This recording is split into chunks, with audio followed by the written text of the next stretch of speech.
Well, the night I just came back from Dominican Republic, he came and picked me up from the airport. He dropped me off. You know, we had a talk about, you know, different things. Then he left. He's like, "Uncle, you staying home?" I say, "Yeah." He's like, "Well, I'm going home too." Instead of going home, he went up by some neighborhood he was familiar with, 207th and 37th. 15 minutes later, they called and said he got shot over there. So we don't know what transpired over there. We don't know what was the motive yet or anything like that, but he got shot in the head, I think, 2 times, and 2 times in the chest. Get into a little scuffle every now and then as far as that growing up. So, but he was very vocal. He was not one to back down. He was always vocal, and if he had his mind set, you know, his mind is set, that's him. I remember another uncle of his took him under his wings and, you know, helped him to get a GED, you know, and then he tried to get him in the Army, I think in the Army.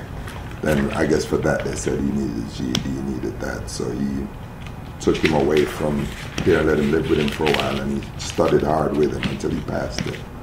He would confide in me and said it was hard to pull away from smoke in one day, you know, that type of thing. Especially now that he had gotten a job, we'd speak more on that, and I said, "Hey, you know, they're gonna do drug tests on you and whatever, so now you definitely gotta cut that out." And he did say, you know, it's not gonna take, it won't be overnight, but he'll try, but, you know, he was trying to turn his life around as far as that was concerned. We're always telling him, you know, he hangs out with a different crowd, and we're trying to let him come. So I guess a thug crowd. So he said, "Hey, Uncle, I'm not dressing like a thug anymore. No, you know, you like my new look. You know, the girls are loving this look."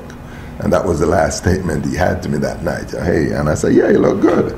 You know, that's how you should have been doing it. You know, now you'll get more girls." And, you know, I had gone to the bathroom, then I came out. I saw him with the drink, and he was leaving. So I said, "Hey, what you got in the cup?" He's like, "Uncle, his fruit punch I just poured." I said, "Yeah, 'cause remember you ain't going outside with the drink. You know, you ain't supposed to be drinking." And he's like, "No, it's punch." Yeah. What time of night? I said, "No, it's about 11. Yeah, about 10, 11. Yeah, I'd say 11. He didn't say where he was going, huh? Home. I just know we was in the house. After we heard the gunshots, me and her came outside. We came outside when we saw him on the ground. And my 2 friend girls came and they was holding his hand, talking to him, telling him to stay up, that ambulance was coming for him. But I was so out of it because I saw the blood and stuff, I had to leave. So they was out there talking to him, and by the time the ambulance came, the police came, and the police was asking them questions, and they was talking to the police from there. But they said it was some red boy with their lives.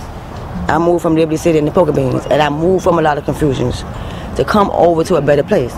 So if I knew where I come from, if I knew that what happened, I would have told. Candy house right here. Yeah. Next door to the candy house.